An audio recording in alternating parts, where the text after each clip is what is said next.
Magandang hapon sa inyong lahat mga ka-farmers, no? Mga ka-viewers. So sa hapong ito ay nagpapadilig po tayo ng fertilizer sa ating talong. So saktong mag-isang buwan sa Bernice mga ka-farmers, wala na po itong dilig ng fertilizer. So ang dahilan po dahil sa sobrang baba po na ang presyo. So ang ginagawa lang po natin din sa ating talong parang manatili siyang maberde o maganda ang dahon ay nagpapa-spray lang po tayo palagi, no, ng mga foliar. Kasi alam nyo mga ka-farmers, kahit foliar lang kaya po natong sustentuhan, no, ang mga dahon bulaklak. Pero ang bunga hindi masyadong malaki.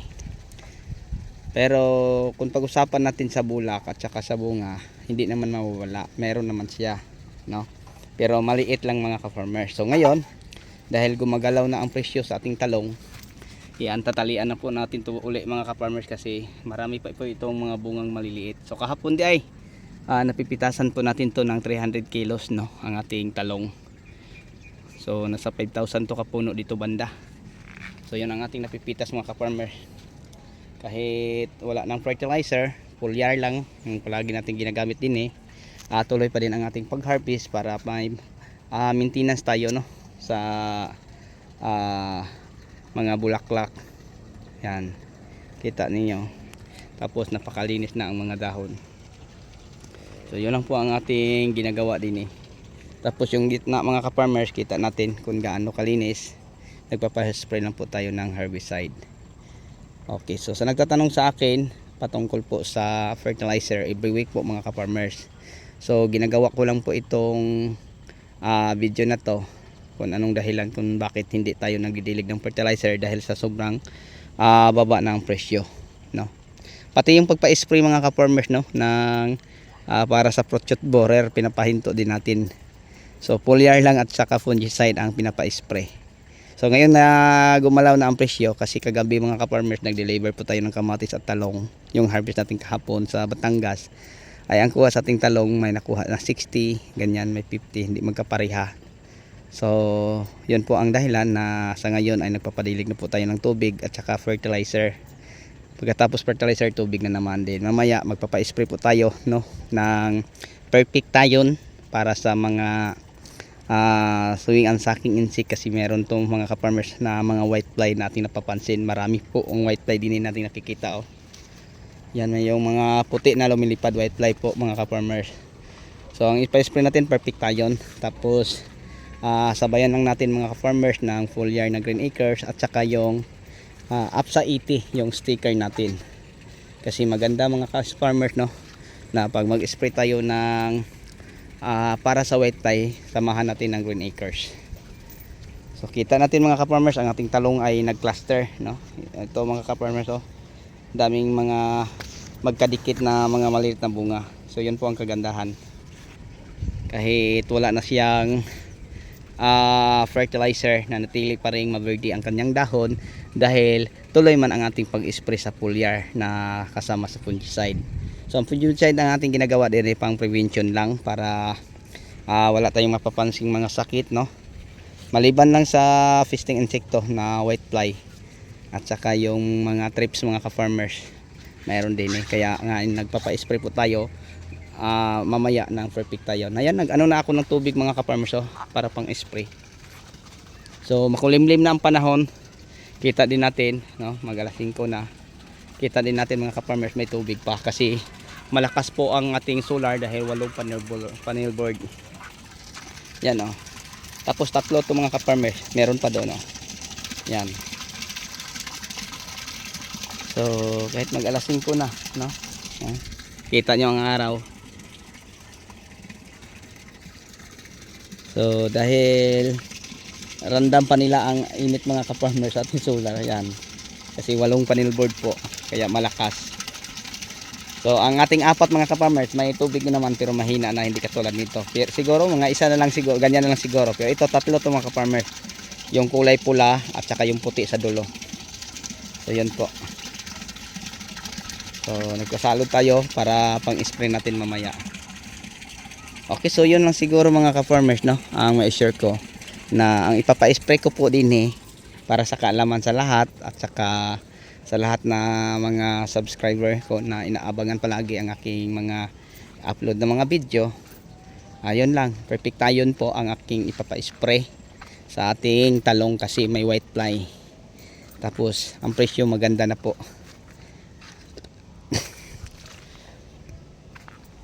So gawin natin siguro din mga ka-farmers, no, ang pag-spray ng para sa white fly kasi maraming bunga tapos maraming white fly. Yan, ganda pa namang mga bunga mag-spray tayo perfectayon din. Tapos sa perfectayon mga ka-farmers, telluride, no, yung dalawa yun lang sa ang i-alternate natin. So meron naman po tayong ibang pang sa white fly tulad ng mga alika. I-ano sa natin mga ka-farmers kasi isang beses pa lang po natin to na-sprayhan ng telluride, isang beses pa din sa perfectayon. So ulitin natin mga ka-farmers ang pag-spray ng telluride at saka ulitin din natin sa perfectayon, pero perfectayon muna tayo bago ang telluride mga ka-farmers, mga ka-viewers. Okay, so sa Prochute borer naman mga ka-farmers, share ko lang sa inyo, nakapag-spray na po tayo din ng Prebaton.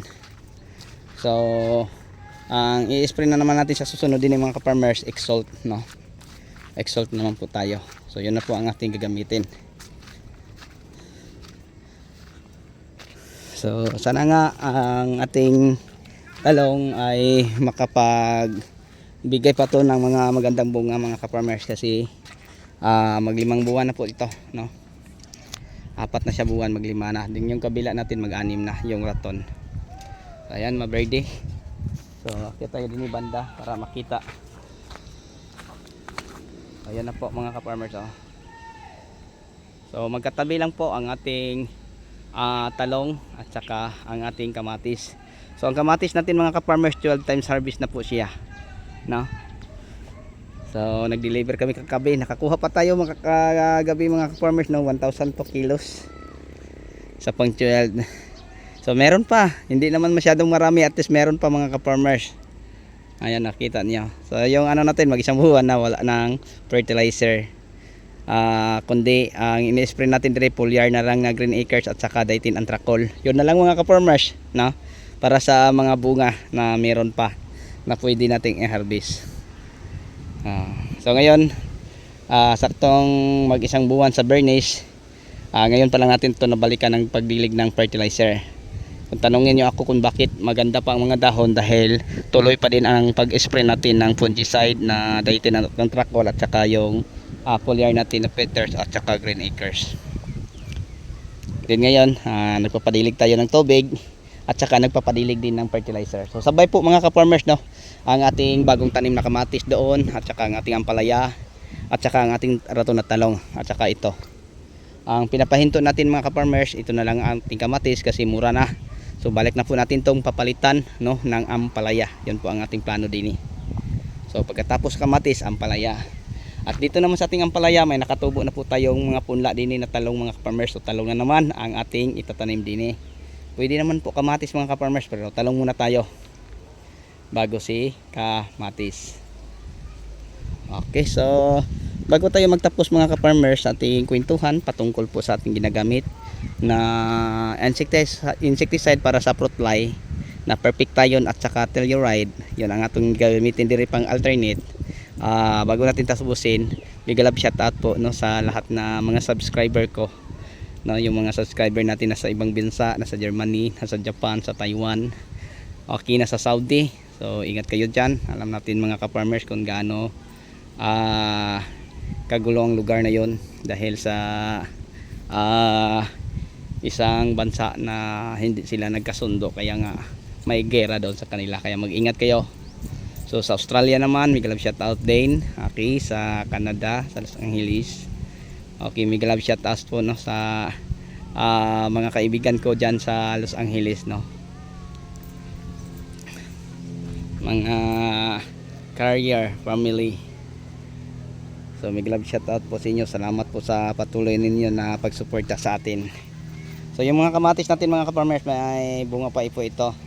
So kahapon pinipitasan natin to, hindi pa natin nahinog, kaya wala pang hinog. So ito ang ating pinapa-spray sa nakaraan mga ka-farmers oh. Parker Neem Tonic, yun po ang pinapa-spray natin no, na organic. Yan, Parker Neem Tonic, yun po ang ating pinapa-spray sa ating talong, kasi ang ating talong marami pang maliit ng bunga.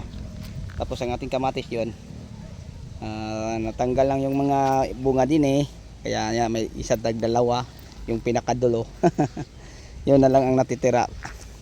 Pero marami pa tong makukuha natin mga ka-farmers, kasi kahit wala na itong fertilizer, may mga bunga pa din tayong makikita no, sa mga talbos ng ating mga kamatis. Yan o, dami pa. So maganda pa no. May mga bunga pa to, lalo na sa bandang ilalim, may mga bunga pa po ito. Yan, may mga bunga pa sa bandang ilalim. Ano, yan mga bunga dyan. Okay, so 12 times harvest na po ito no, ang ating kamatis, pang 13 na sa susunod. So ang 12 times natin mga ka-farmers ay naka 15,800 kilos na po tayo. So sa madaling salita, kulang na lang po tayo ng konti, mga 1,000 kapin kilos para saktong 3 kilo ang ating average sa bawat puno natin nakukuha no. So 15,800 kilos na sa 12 harvest. Ang lahat na nakukuha natin sa 5,000 per kapin kapuno. So 5,000 per kapuno mga ka-farmers, kung tag 3 kilo, kailangan natin ang 16,200. So 5,800, 600 na lang mga ka-farmers. So hindi pa natin nakukuha ano ang 3 kilo, pero kaya pa kasi meron pa itong mga bunga katulad ng pinapakita ko ninyo oh. Yan, 6 oh. Tapos sa bandang ilalim oh, meron pa din oh, isang buwig. Then hindi oh, may mga buwig pa sa ilalim oh. Yan. So makukuha pa yan. So nakakatuwa kahit mainit, dahil siguro may sakto tayong pang patubig, kaya nakayanan sa ating mga pananim no. So kaya mga ka-farmers no, 3 kilo isang puno. Kung normal lang ang panahon kagaya sa amin sa Mindanao, kaya din mga ka-farmers no ang 6. So yung time na bago pa yung variety ng kamatis na to, kaya ang 8 no, hanggang 9 na kilos isang punong kamatis. So ang ating kamatis pag ganyan ang tayong lagpas dyan mga ka-farmers, nasa mga 6 to 7 feet ang taas sa ating kamatis. So ang bunga simula ilalim hanggang taas, may mga photo tayo o picture no sa ating kamatis noon. So ngayon dito sa ating area sa Batangas, sa may bandang Bawan, yung nakaraan natin dyan mga ka-farmers, nakakuha tayo no 4 hanggang 5 na kilo sa isang puno. Yung taniman lahat ng kamatis, talong kamatis dyan. So nagka-average tayo dyan mga ka-farmers no, nasa mga ano po 4 hanggang 5 kilo sa isang puno. Ito na malapit na mag 3 kilos, mga 3 kilos isang puno. Okay, so yun lang po siguro no, ang share at may bahagi ko sa inyo. So hanggang dito na lang po tayo. Maraming salamat po sa pagsama ninyo at panonood sa ating binga video. Bye bye and God bless at ingat po kayo. Thank you.